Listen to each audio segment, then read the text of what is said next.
Hey, welcome back to another of our episode of the Red Pill versus Blue Pill. Hope you all are doing well. This is Dr. Delon. I hope you'll have a fantastic and pretty relaxing weekend as we start embarking into the next season. I'm happy to be here. Again, I'm Dr. Delon Canterbury, the founder of Red Pill versus Blue Pill. Hey, how's it going, Miss Zeno? Appreciate you joining in live. Hope you're doing well. What's going on, Charlene? How are you? Thank y'all for tuning in. This is again the fourth video of our Deprescribing accelerator. Yes, but more so the red pill versus blue pill, where we choose the red pill to break against the world of overprescribing that I feel our healthcare system loves to thrive on.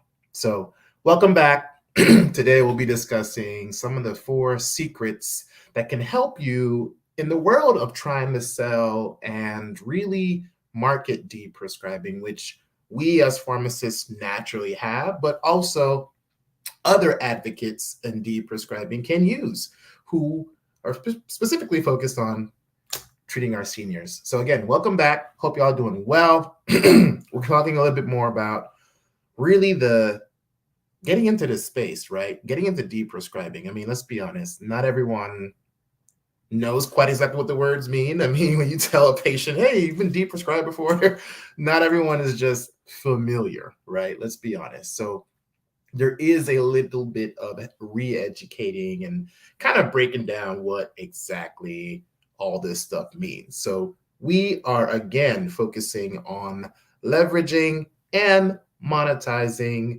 the safe removal of harmful medications within particularly our seniors, but truthfully, a lot of us are over medicated, right? We know this is an ongoing issue. We love to overtreat, but we don't think to discuss when to stop. So let's be honest. We as clinicians aren't exactly in this to become entrepreneurs, right? Not all of us have this mindset. We're here to serve. And so we are taught to serve and give everything away from our beautiful bleeding hearts. And well, we don't think, hey, my skill set as a pharmacist, as a geriatrician, as a prescriber in the senior space can be leveled up if I actually start providing a value-based service that can still generate revenue, right? And yeah, it may be cash-based, sure. You could probably bill insurance as well. It may not get the most out of it, but it's still something that can be done. So let's be real. We're not taught to just think of this, oh, let me deprescribe this and let me sell that. But that's one of the first steps you're going to have to take when it comes to really discussing the problem of over medication worldwide, particularly seniors. But truthfully, we got to get comfortable owning our gift and owning all those years of schools we've already invested in well, doing what we know is right? And then, when I was in retail, I didn't feel I could do always what was right. I couldn't always feel I can tell patients to get off of this or consider other options because my job was to keep you on it. My job was to make sure my 90-day counts looked good. My job was to make sure that them copays went through, right? And to make sure that you can get the cheapest thing possible. But it really wasn't an incentive to let's really get you off 5 meds. That's counter to what we're supposed to do, particularly in big box chains. So in this space as a clinician, right, we want to serve to the best of our abilities, okay? But the problem is we know that there's a huge tidal wave of pills of over medicating that is habitual, it's actually a part of our healthcare model. So how do we go against this, right? How can we really address the elephant in the room? Okay. And so I think this one common myth I find as I speak to other clinicians who are interested in this is that they think they need all of the credentials in the world to make this happen. Like, you don't need another MTM certification to deprescribe. You don't need a board certified geriatric pharmacist credential to deprescribe. All this stuff is like myths, bro. Like, I'm so sorry. I mean, they have utility and they can help, But this isn't required to start selling yourself. This isn't required to get into the mindset of positioning yourself with patients and providers as the expert. They don't teach you this stuff in school. This is not in a course. Like, this is literally what you learn when you start putting yourself out there. So I think there's this, yeah, analysis paralysis, sure, but there's more so this need of, well, I'm not a geriatric XYZ, so therefore I can't do this. But I'm like, no. I mean, we are teaching caregivers to do the same thing as deprescribers. They may not have the license, but ultimately we're doing a review, we're seeing problematic meds, and we're just saying, hey, here's what you can do.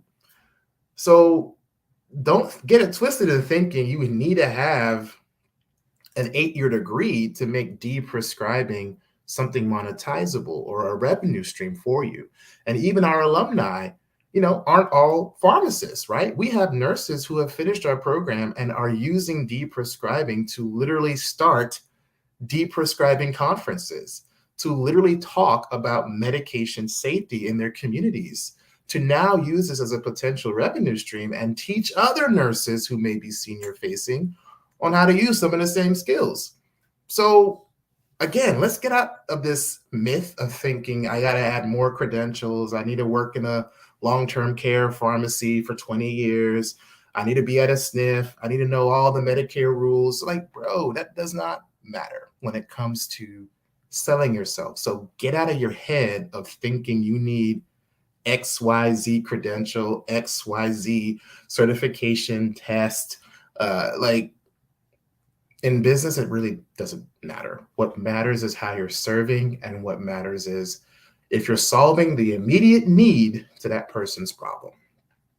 And then articulating your value is the next secret.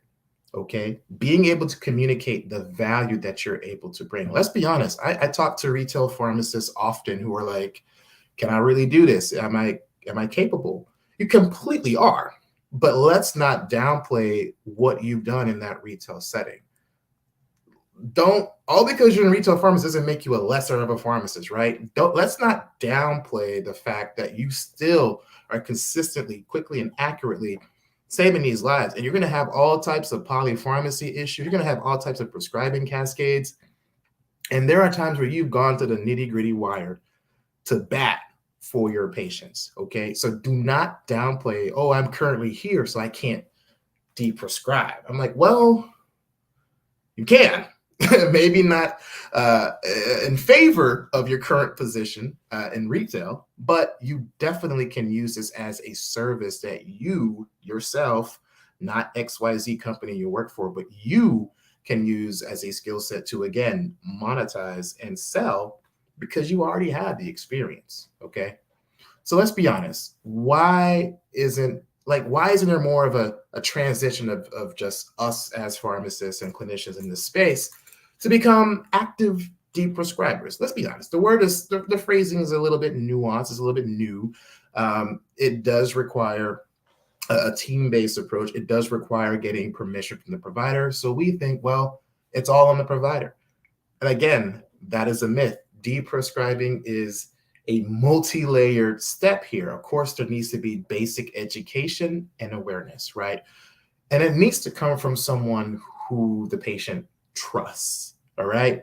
And last I checked, pharmacists are still some of the most trusted healthcare professionals out there. So if you're already trusted and you're coming from a lens of serving and objectivity, then why not put that energy out there? Why not put yourself out there and face that fear and advocate to that on what we can possibly get our patients off of? It's doable. So I think we love to just wait for someone to tell us what to do. Entrepreneurship does not work this way. Like, we're waiting for permission from the Board of Pharmacy to do this. We're waiting for new laws to pass to see if we can really, really work. Like, let's be honest. We already had the expertise, the experience, and the power, and we clearly passed all these tests to get here. So don't get it twisted. You already have it. It's just like we're just stuck. We're just stuck. Like, we're not using this power that we know we have, and we just feel confined to the box, I guess, pun intended, the big boxes, but to our health system. And our health system does suck. I'm not gonna lie. It's problematic. There's a lot of gaps. It's fragmented, doesn't always work, and we're not being used at the top of our license. But I guarantee you this: when you start telling these insurance companies that you've been able to get 20 seniors off of benzodiazepines, or you're able to reduce opioid use in a nursing home because of your deprescribing ability, or you're maybe able to reduce falls in another nursing home because you managed to reduce issues with walking with dementia patients, right? All examples, but they all can stem from deprescribing. So there's, again, continued trust that needs to be made with the patient. There needs to be trust with the provider, right? We're not just telling people to get off of all this stuff just for fun. Like, it needs to be a strategic and supervised process. There needs to be a trusted messenger. If the patient doesn't even know you or care about you, you really think your med review is going to make a difference? You really think that's going to make a difference if they don't really actually know you and you're not consistently talking to them?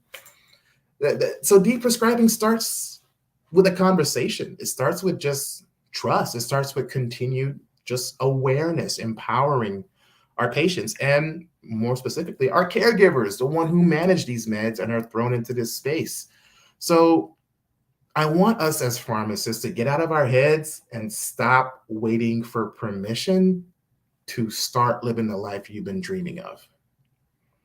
And I'm not trying to sell dreams, but we got to stop waiting for someone to tell us, yeah, it's okay, you go ahead and do that. Like, you need to just do it if you really care and know it's aligned with your purpose and it's morally right, especially if it's going to help you potentially make and create a new service for yourself.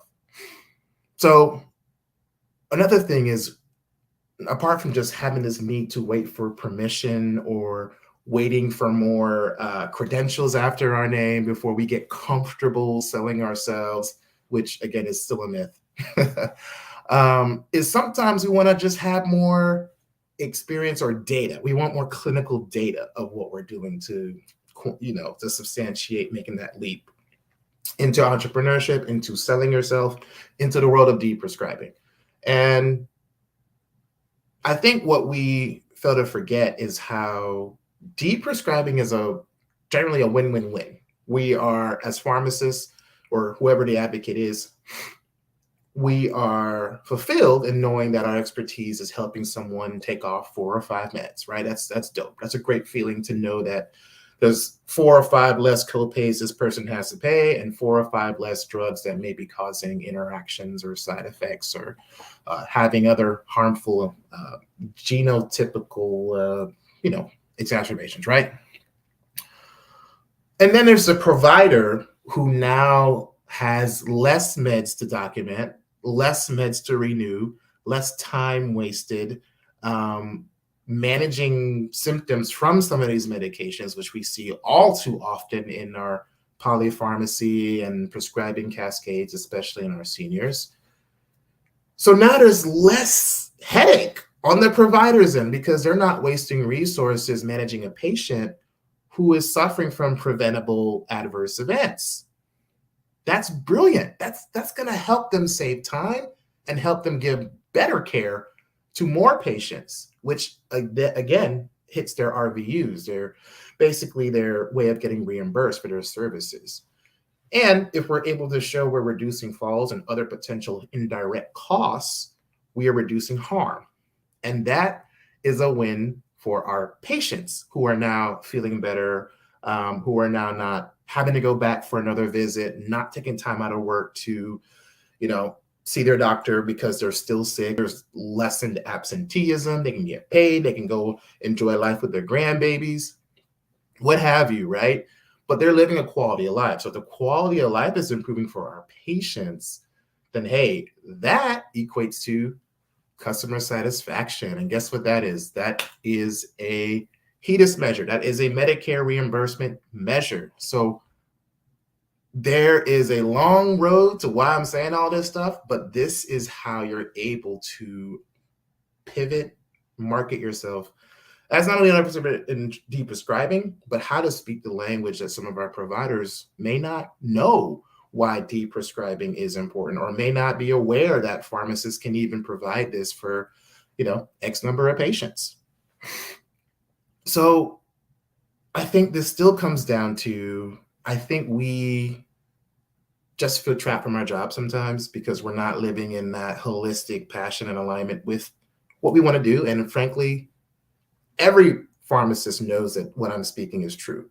We have an over-medicated world. I mean, from the kids to the adults, everyone is taking pills for something they likely may not need anymore.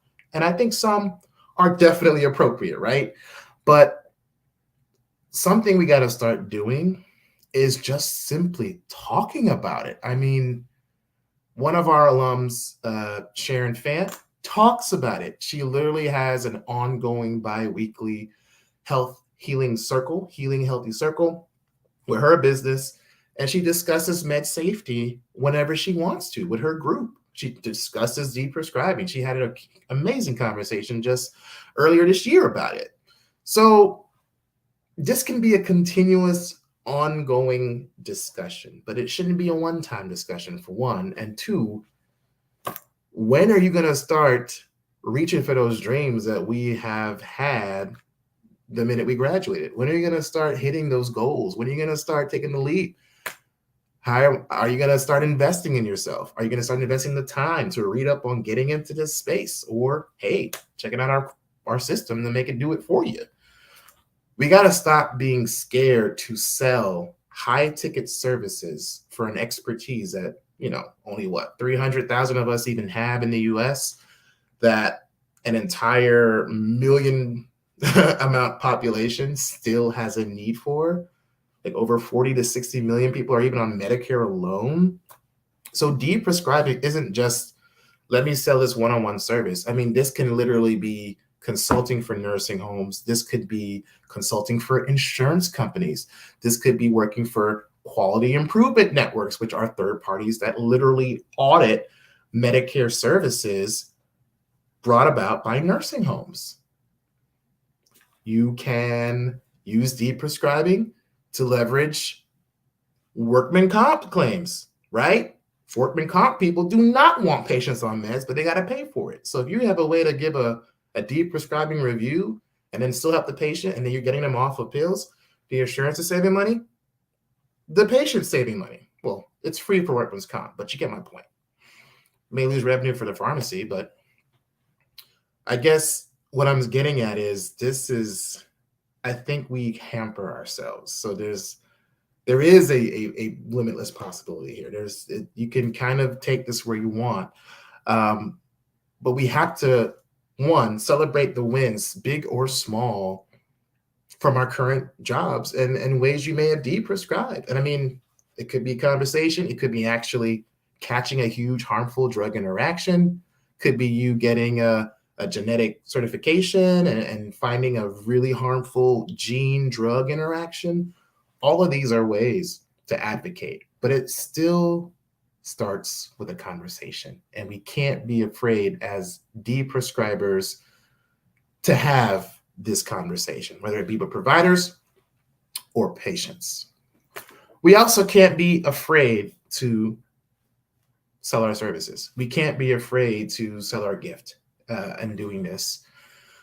But what you want to start doing is using some basic tools and systems and integrate them into your processes to deprescribe. I mean, one of the easiest ones I tell my patients or caregivers is, are you on more than 5 or 7 medications? And then I tell them to ask that question on how I can get off of these medications safely at every doctor's visit.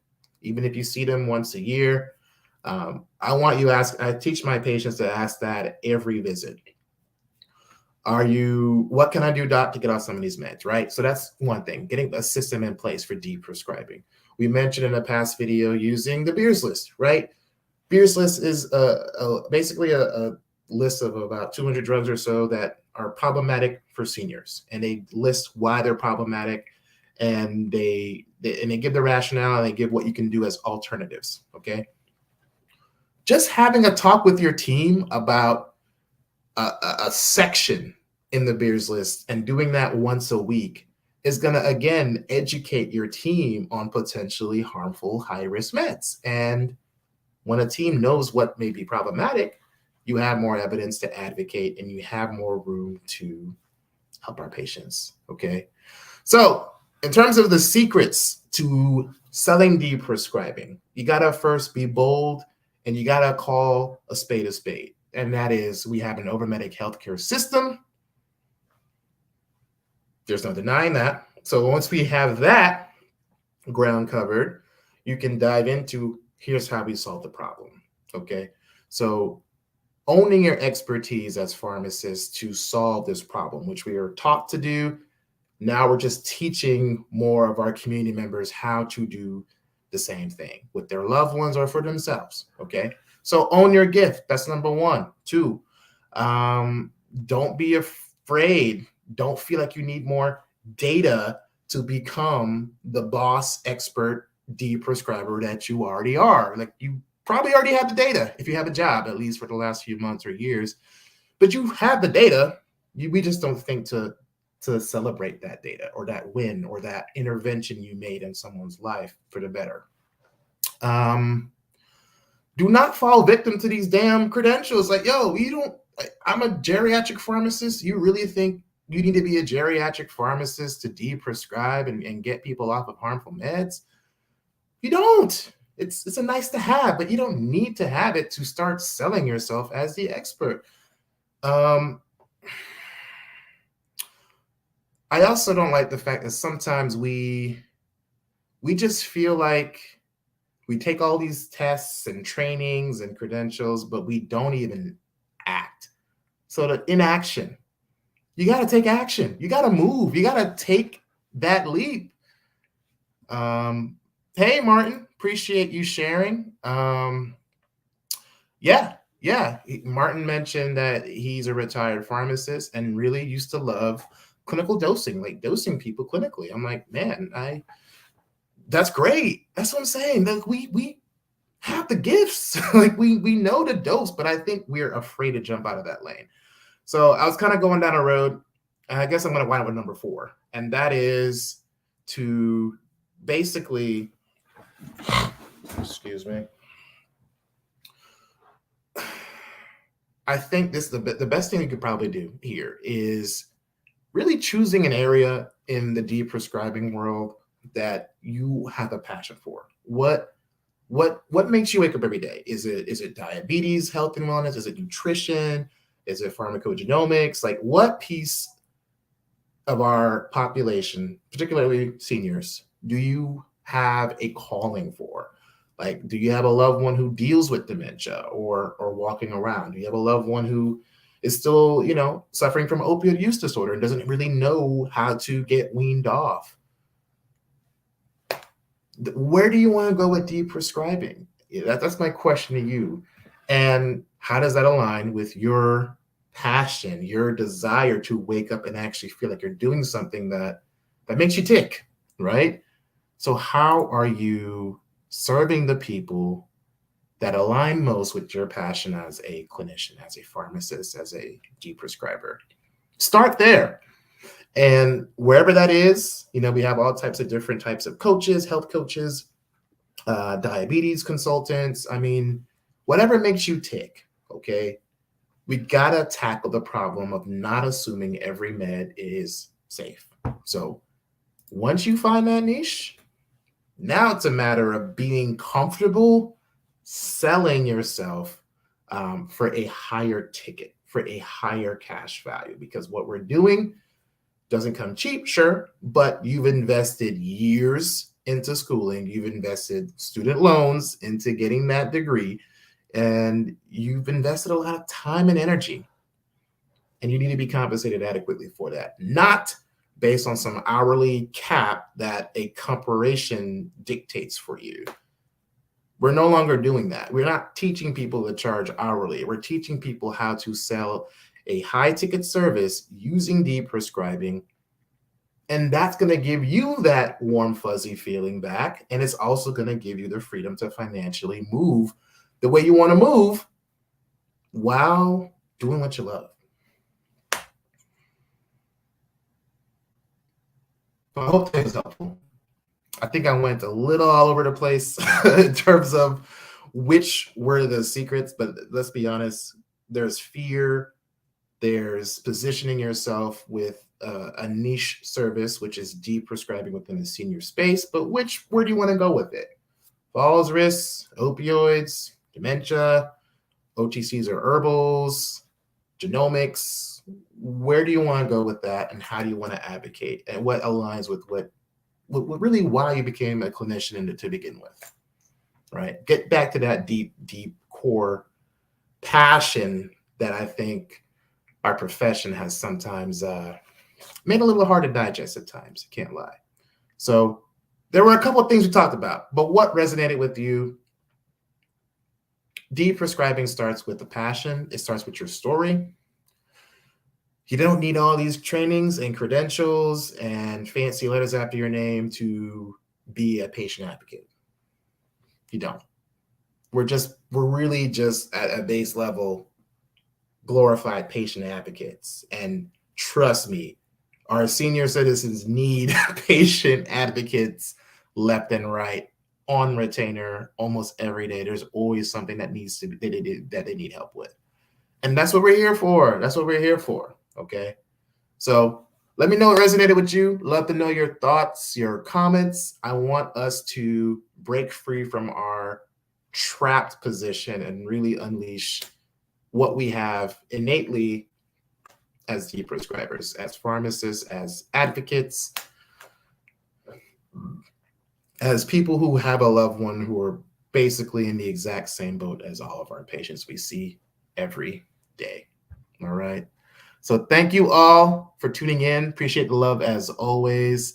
And tune in tomorrow. We'll be back with some more. So look forward to seeing you and have an amazing week. Take care, y'all.